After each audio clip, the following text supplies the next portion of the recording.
זה קרה לפני 30 שנה. הימים הם ימי מלחמת לבנון הראשונה. זה הבן שלנו, מנחם רייך. הוא נהרג מעבר לקווים הסוריים בלבנון. יומיים אחרי יום עצמאות, יהיה יום הזיכרון, 30 שנה מאז שהוא נפל. בזמן שהוא נפל, הוא היה בדרגת סרן, סגן מפקד סיירת גולני.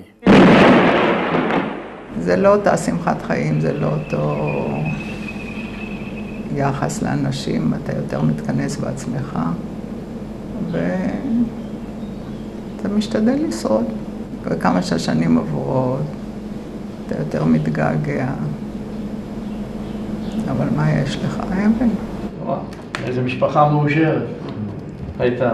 פעם ראשונה שיצאתי אחרי השבעה, נכנסתי לאיזה חנות לקנות, ואני רואה שאנשים עומדים, צוחקים, קונים, ואני ככה חשבתי, אם העולם רק בשבילי נגמר, או למעשה כל העולם ממשיך בשלו, כנראה שהוא נגמר בשבילי ובשביל הבעל שלי.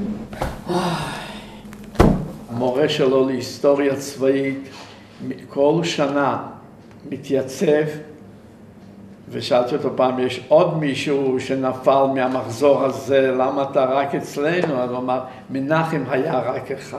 מי שבאמת עדיין שומר את הקשר, היה באמת החברים.